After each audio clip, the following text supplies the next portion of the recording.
अस्सलाम वालेकुम everyone, welcome to बिब्लियोथेरेपिस्ट। उम्मीद है सब खैरियत होंगे। आपके लिए पेश खिदमत है मोहब्बत दिल पे दस्तक असगर फतह ताहिर, एपिसोड 35। ज़ुहा के इनकार की एक भी राह खुली नहीं रह गई थी। वो मर कर भी वो तमाम एतराज़ात अब्बू के सामने नहीं कह सकती थी जिनको अम्मी के सामने उठा चुकी थी।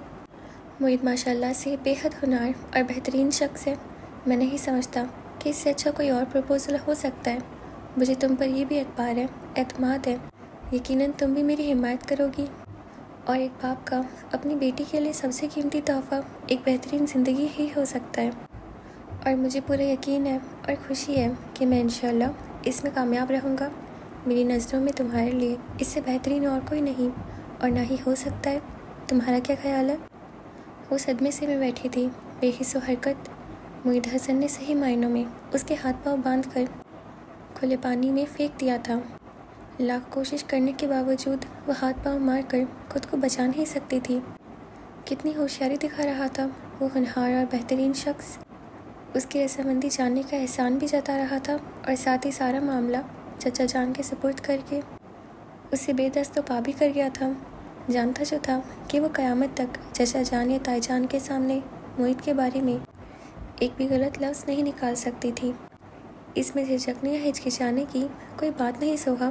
अगर तुम्हें कोई भी एतराज़ है तो बता दो। वो नरमी से पूछ रहे थे। अगर मुईद हसन की बजाय किसी अरे गहरे का प्रपोज़ल होता तो वो सोचे समझे बगैर वाज़ेह लफ्ज़ों में अपनी राय दे देती, मगर यहाँ वो जानती थी कि सब वक़्त हाँ के इंतज़ार में बैठे थे। इनकार की सूरत में उठाने वाले सवालों के तूफ़ान का सामना करना तो आसान था, मगर उनके जवाब देना बेहद मुश्किल। ऊपर से अबू और ताया जान को मुतमईन करना मुईद के मामले में तो ये नामुमकिन तरीन बात ही थी। तुम खुश हो इस फैसले से? वो पूछ रहे थे। बेबसी के मारे उसके हलक में आंसू का फंदा अटकने लगा। जी अबू, वो चेहरा झुकाए हुए बमुश्किल बोली तो उनका हाथ उसके सर पर आ ठहरा। जीती रहो, यकीनन तुम्हारी ज़िंदगी का बेहतरीन फ़ैसला होगा। वो बेहद खुश थे। ज़ुहा तेज़ी से उठकर कमरे से निकल आई। लम्हों में बाजी उसके हाथों से निकल गई थी और इस बात का वो जितना भी मातम बनाती वो कम था। अब भी कमरे में बंद होकर उसने रोने का शुगल जारी कर दिया, मगर साथ ही साथ जहन में उलझनें भी सर उठा रही थीं। उसके बिल्कुल भी समझ में नहीं आ रहा था कि मुईद हसन आखिर चाहता क्या है। हमेशा की तरह सबकी नज़रों में फरमाबरदार बनना चाह रहा है या फिर कुछ और, मगर क्या? और यहाँ आकर उसकी सोच भी जवाब दे जाती थी, मगर ये तो तय था कि वो चुपचाप मुईद हसन के इरादों की भेंट नहीं चढ़ना चाहती थी। सुबह अपनी तरफ से वो बहुत जल्दी उठकर बिना नाश्ता किए मुईद के कमरे में पहुंच गई, मगर वो ऑफिस जा चुका था। चमचमाता कमरा, हर शय अपनी मखसूस जगह पर धरी थी। फिज़ा में परफ्यूम की दिलकश खुशबू चकरा रही थी, मगर ड्रेसिंग टेबल पर किसी किस्म की बेतरतीबी दिखाई नहीं दे रही थी। वैसा ही मुतवाज़न शख्सियत का मालिक था। उसकी ज़ात से किसी भी किस्म की बेतरतीबी मुंसलिक नहीं थी। वो तने हुए तासुरात लिए उसकी राइटिंग टेबल की तरफ आई। एक तरफ 2-3 फाइलें राइटिंग पैड के साथ धरी थी। बिला इरादा ही उसने राइटिंग पैड उठा लिया था तो पहले ही सफ़े पर उसकी नज़र फैलती चली गई। मेरी ख्वाहिश है कि मेरी 2 ज़िंदगियाँ होती, एक मैं तुम्हें दे देता और दूसरी तुम्हारे लिए दे देता। उसने अजीब सी सनसनी महसूस करते हुए तेज़ी से सफ़ा उल्टाया था। अभी कुछ देर पहले रात ने पलकें झपकाई हैं। मेरी मुट्ठी में अब तक रात की पलकों से टूटे कुछ सितारे हैं, दुखों के इस्तियारे हैं। मैं उनको देखता हूँ तो मेरी आंखों में ढेरों ख्वाब। ताख़ीरों के दुख में कोई चेहरा सोचते हैं और वो चेहरा शनासा से कई चेहरों में तब्दील होता है। फिर उन चेहरों से यादों के कई मंजर उभरते हैं, नज़र में रक्स करते हैं। वो चेहरा जो मेरी तन्हाइयों के अश्क पारे हैं, मुझे हर हाल में खुद से भी प्यारे हैं। सभी चेहरे तुम्हारे हैं। पढ़ते पढ़ते वो जैसे ज़ब्त खो बैठी थी। एक झटके से दोनों सफ़े पैड से अलग करके पैड को बेड के ऊपर फेंका और सफ़ाहात के पुरजे पुरजे करके टेबल पर ही बिखेर दिए। इधर जनाब पता नहीं किसके इश्क में बेहाल हैं और घर वालों को फिर भी बेहतरीन और परफेक्ट होने के दावे दे रहे हैं, जैसे मुईद हसन से शादी करना मेरे लिए अन सवाब है। मुईद हसन ना हुआ करोड़ की लॉटरी हो गया, जिसकी जी भर कर कदर की जाए और सारी उम्र मुझ पर खुशकिस्मत होने का लेबल लगा रहेगा। उसे जी भर के गुस्सा आ रहा था मुईद हसन की कमीनगी पर और अपनी बेबसी पर भी।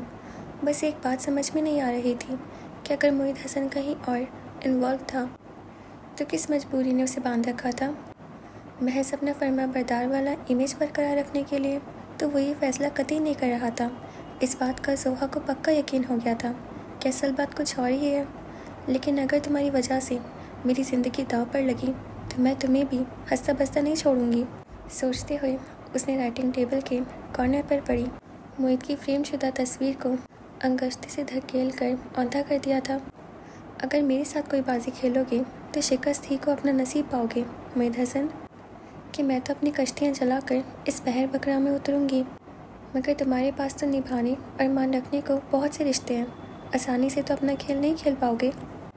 इकरार गए, इनकार गए, हम हार गए, आँखों से सब आसार गए, हम हार गए। एक उम्र रही है जीत से बेपरवाह, लेकिन जब जीतना चाहा हार गए, हम हार गए। वो आज सुबह ही से एक अजीब सी कैफियत में घिरी थी। कब से? तब से जब नौफल ने उसकी कलाई को अपनी मजबूत हथेलियों की गिरफ्त में जकड़ कर उसे खुद के करीब बिठाए रखा था। उसने अपनी दाहिनी कलाई को बाई हाथ से हौले से सहलाया, अनदेखी सुर्खी से जैसे वो फूटी पड़ रही थी, या फिर तब से जब वो उसके चेहरे पर नज़र जमाए बैठा था। उसे लगा वो मोम बनकर पिघलने को है। नौफल के हाथ का सरसराता लम्स कलाई पर से होता हुआ उसकी हथेली पर आकर ठहर गया और दिल के तारों को मधुरता से छेड़ता उसका नर्म लहजा। वो घबराकर सीधी हो बैठी। दर हकीकत अपनी ये कैफियत खुद उसके लिए भी बहुत नामानूस और अजनबी सी थी। उसकी समझ में नहीं आ रहा था कि सुबह के इन चंद लम्हों में ऐसा क्या था जो उसे बार बार उन्हीं लम्हात में ले जाता था। नौफल अहमद के निगाहों का अंदाज, उनसे झलकती एक नामानूस सी कैफियत, उसका बिला इरादा लम्स, कम तवज्जो नज़र। मगर सबा को पता नहीं क्यों वो सब याद करके रोना आ रहा था।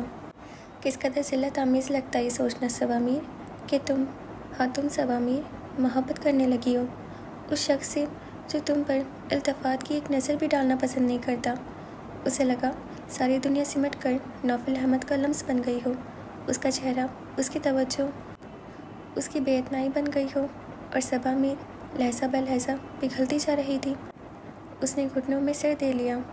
या खुदा, क्या मेरे नसीब में इस बेमहर शख्स से मोहब्बत करना लिखा था? सोफे में धंसी रात के इस तन्हा पल में वो सोचों के घेरे में घिरी थी। सामने टीवी पर इंग्लिश मूवी चल रही थी, मगर उसकी ज़रा बराबर उधर तवज्जो नहीं थी। सौलेहा बेगम तो 9 बजे ही सोने के लिए लेट गई थी, जबकि नगीन अभी उसके पास से उठी थी। तभी तन्हाई पाते ही जहन ने उन अनजान सातों को टटोलना और उनका तज्जिया करना शुरू कर दिया था, जो कब से ही उसे अजीब सी कैफियत में घेरे हुई थी। और दिल ने पहली ही बार जवाब दिया, और उस कैफियत को जो नाम दिया उसने सबा को शश्तर कर दिया, मोहब्बत। और वो भी नौफल अहमद जैसे संग दिल और बेमहर शख्स से, जो खुद तो शायद उस कैफियत के हुजूम से भी ना आशना था, जिसने रिश्तों की आड़ में सौदेबाजी की थी। मगर यही तो कानून फितरत समझ में आता है। निकाह के 2 बोल ही 2 फ़िरकीन के माबैन मोहब्बत जैसा अटूट जज्बा पैदा कर देते हैं। दुनियावी रिश्तों में ये वाहिद रिश्ता है जिसमें मुकाबिल की बेइतनाई और महर दिल से उस मोहब्बत को ख़त्म करने की बजाय और बढ़ा देती है। महबूब की बेरुखी पल में उजाड़ देती है। उसकी एक निगाह इल्तिफ़ात के लिए 100 जतन किए जाते हैं, फिर भी ये प्यार और मोहब्बत कम नहीं होती। सोचों में उलझती वो जाने कब वहीं सोफे में धंसी नींद की वादियों में उतर गई थी। गार्ड के गेट खोलने पर वो गाड़ी अंदर ले आया था। कॉरिडोर के दाखिली दरवाजे की बेल बजाने के बजाय उसने हस्बे आदत नॉक घुमाई तो दरवाज़ा खुल गया। उसकी पेशानी पर शिकनें फैल गईं। आज से पहले कभी ऐसी बेएहतियाती नहीं बरती गई थी। अंदर आकर उसने दरवाज़ा लॉक कर दिया। लॉन्च में आकर वो बेसाख्ता ही ठिठक गया। सामने ही सोफे पर वो मुजस्सिम हुस्न ख्वाबीदा था, सबसे बेपरवाह सादगी और मासूमियत का हसीन इम्तिजाज। ब्रीफ के सोफे पर फेंकता, टाई की नॉब ढीली करता, वो उसके सामने वाले सोफे पर आ बैठा तो नज़रों का महर अब भी वही था। शब इंतहाई थी, या फिर वही अभी तक उसके दिल में रोज़े अव्वल वाले मकाम पर विराजमान थी। नौफल अहमद खुद को उस पल पिघलता हुआ महसूस कर रहा था। नज़र उसके चेहरे से हटने से इनकारी थी। सुबह ही तो बात थी। सरापा पर दिल नवाज और दिल रुबा सा सरापा उसके कितने करीब था, दस्तरस में था, बस एक हाथ का फासला था। उस पल भर के लम्स ने नौफल अहमद को आज सारे दिन में कितनी ही बार बेराब्त किया था। ध्यान को अपने ख्याल से उलझाया था। उसके जहन पर बदगुमानी की तह बहुत तेज थी, मगर इंसान ही था, फरिश्ता नहीं। और यूं भी जिसे पूरी तरह सोचा हो, शिद्दत से चाहा गया हो, उसकी जानिब तो दिल बार बार पलटता है। उसकी आंखों में खफीफ सी सुर्खी उतर आई थी। खुद को हमेशा ही से बहुत मजबूत और नाकाबिल तस्खीर करदानता आया था। फिर एक रोज़ सबा मीर अपनी कशिश से उन सारी मजबूत दीवारों को तोड़ते हुए उसकी ज़ात तक आ पहुंची थी, और अब खुद बेपरवाह वो उसकी सारी परवाह समेट रही थी। उस पल नौफिल अहमद की आंखों से कैसे जज्बों की शाय फूट रही थी कि वो किस मिसाकर है क्या। एन सामने बैठे नौफिल अहमद को खुद को समेटने का भी वक्त नहीं मिला था। सोफे पर नीम दराज धंसा वो खुद से बेपरवाह पूरी तरह उसकी ज़ात में गुम था। उसके हवास ने उसे झंझोड़ कर हवास की दुनिया में ला पटका। गड़बड़ा कर वो सीधी हुई, दुपट्टा खींच कर दुरुस्त किया। इसी असना में वो भी उठ खड़ा हुआ था। वो दिल ही दिल में अपनी मधोशी पर खजल होती, चप्पलों में पाँव फंसाती। उठी और टीवी ऑफ करने लगी। पलटकर नौफिल के पास से गुजरते हुए उसके दिल में ऊंची नीची लहरें सी मौजूद थीं, और अभी वो इस कैफियत को समझ भी नहीं पाई थी कि अगले ही पल उसे अपना हाथ नौफिल के मजबूत हाथों की गिरफ्त में महसूस हुआ। वो बेसाख्ता पलटी तो बिला इरादा ही दोनों के माबैन मौजूद फासला भी सिमट गया। उसने हवास पाकता होकर नौफिल को देखा। उसकी आंखों में अजीब सी कैफियत सुलग रही थी, संदिल की तरह तहक कर और भी मशबूह हो गई थी। यूं लगा जैसे सारी जान नौफिल के हाथ में दबे हाथ में उतर आई हो। लबों की लर्जिश, घनी स्याह पलकों का बोझलपन और दहक उठने वाली रंगत।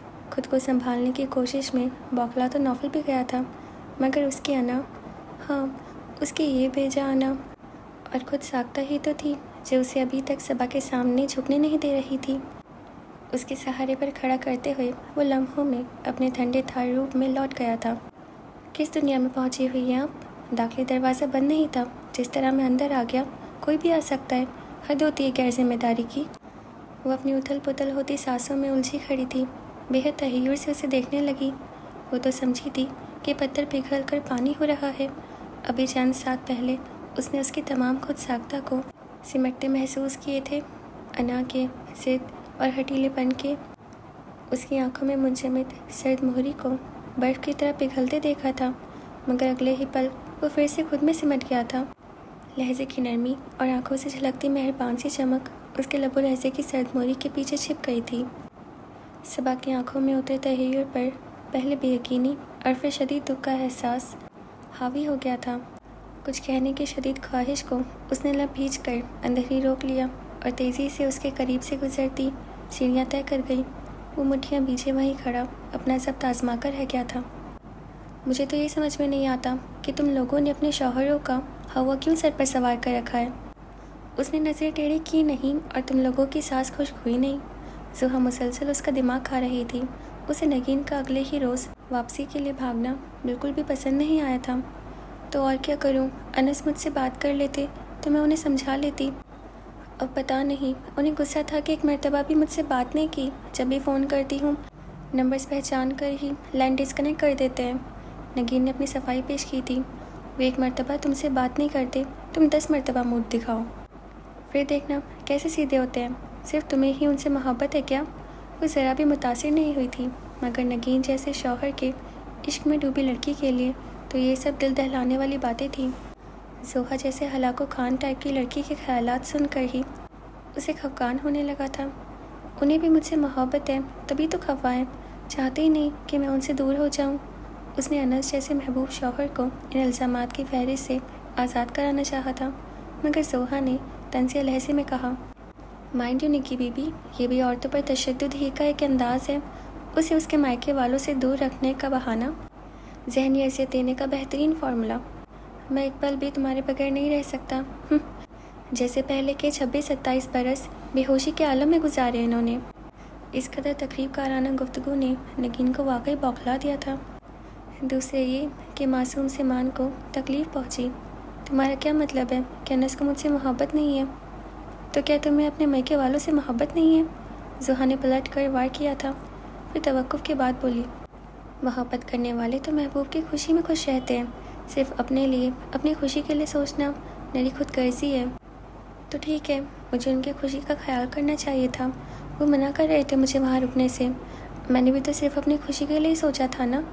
नगीन ने बड़ी मासूमियत से सारा इल्ज़ाम अपने सर ले लिया तो वो सर थाम कर बैठी रही।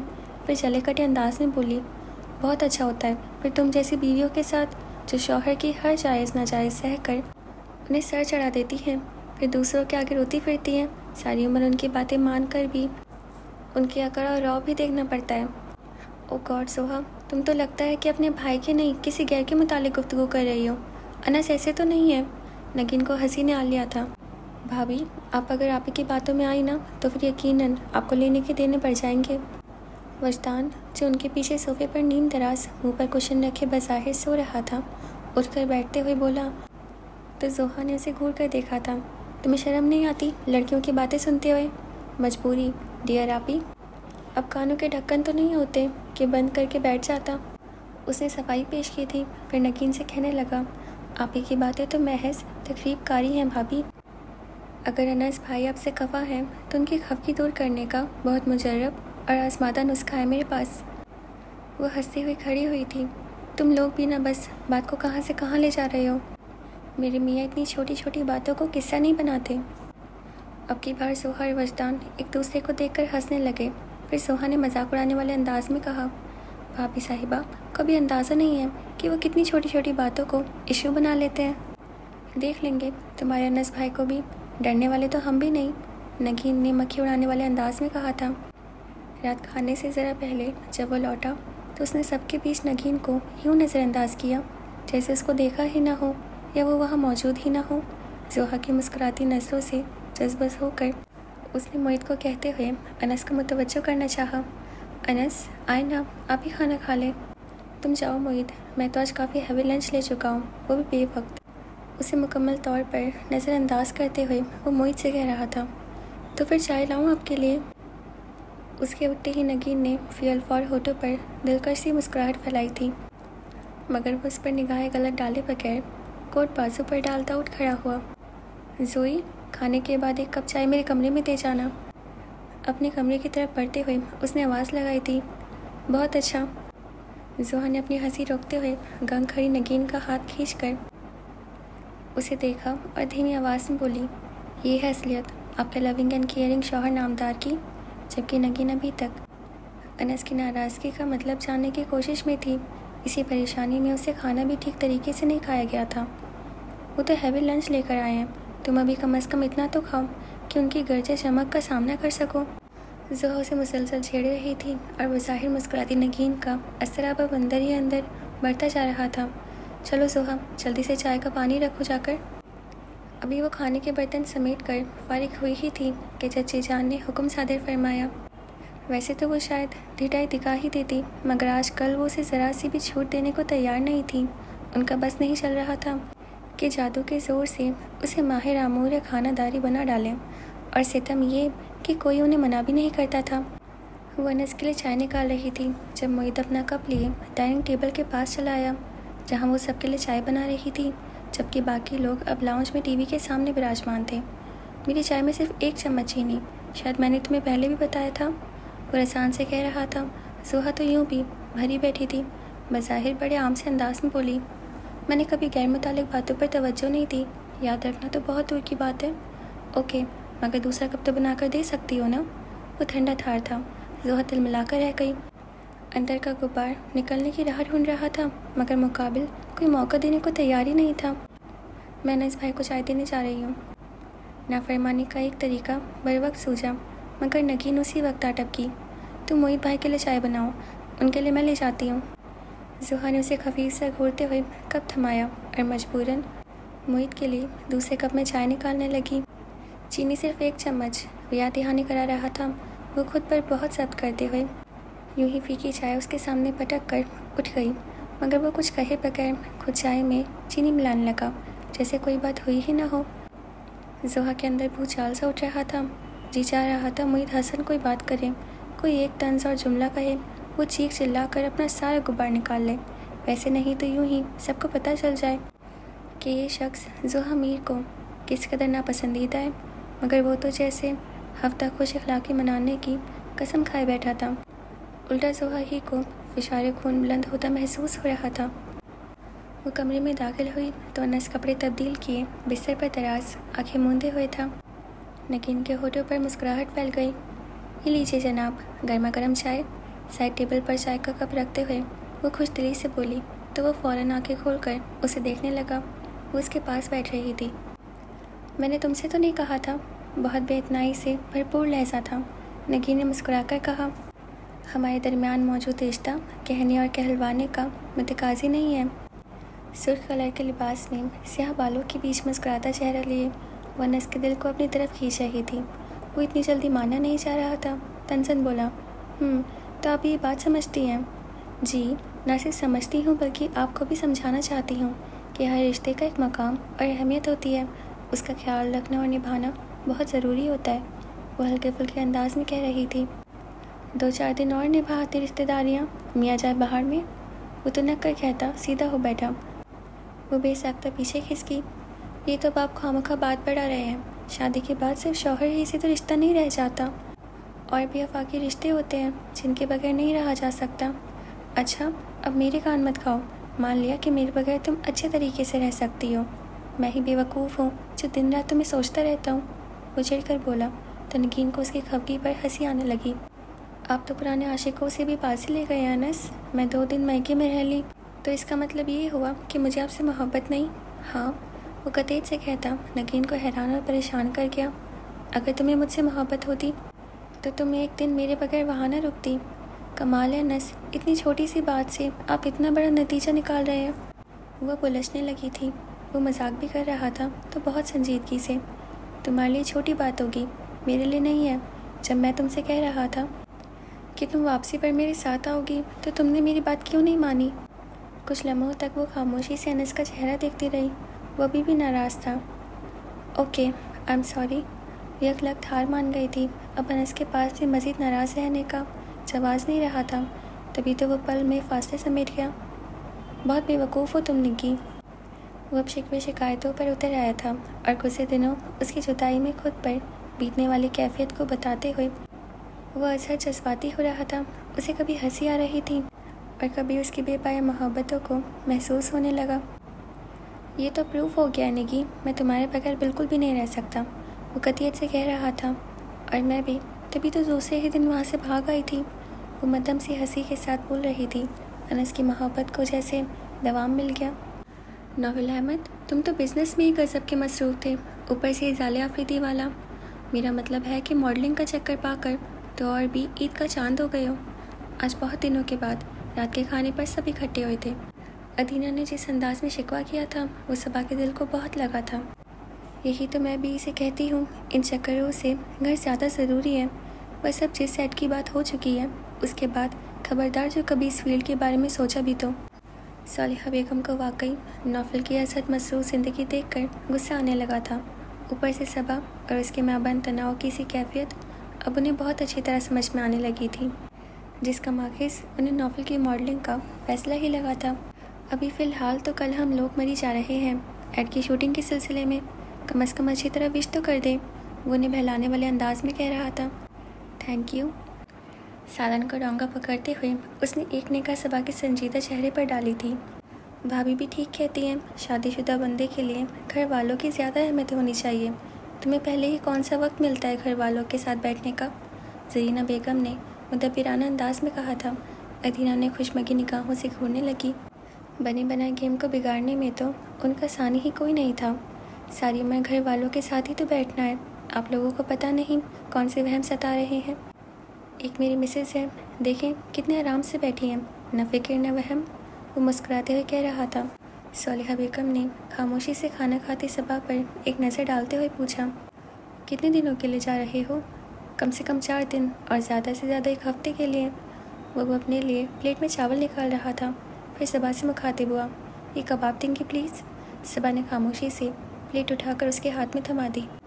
इन दोनों की हरकत और सकनात को गहरी नज़रों से देखती सालिहा बेगम को नोट करती अदीना के होठों पर हल्की सी मुस्कुराहट फैल गई। एक तो नौफल अपनी बीवी से मुखातिब होते हुए वक्त भी हफ्ज़ मुरातब का इस कदर ख्याल रखता है गोया किसी और की बीवी से मुखातिब हो। वो बाआवाज़ बुलंद बोली तो नौफल महज मुस्कुरा कर रह गया। तो ठीक है ना भाई, बीवियों ने ऐसा क्या गुनाह किया है कि उन्हें इज़्ज़त और एहतराम ना दिया जाए? सबा ने आराम से अदीना की बात को आगे बढ़ाया था। एहतराम अपनी जगह, मगर वो जो दोस्ताना सी बेतकल्लुफ़ी होती है उसका एक अपना ही हुस्न होता है। अदीना जैसे किसी कुरेद में थी। नौफल ने खाना ख़त्म करके प्लेट पर ही खिसकाई और सबा को गिलास में पानी डालने का इशारा करते हुए आराम से अंदाज में बोला, भाई अब मैं वो हुस्न तुम्हें दिखाने से तो रहा, बहुत कुछ पर्सनल भी होता है। बात कुछ भी नहीं थी और ना ही बामतलब थी। अगर सबा और नौफल के ताल्लुक़ की नहज को सामने रखा जाता तो वो फ़कत बात फेंक रहा था, मगर यहाँ इन नफूस के दरमियान इन मायने खेज जुमलों का जो मतलब निकल रहा था उसे महसूस करके सबा का दिल भी बेतरतीबी से धड़क उठा था।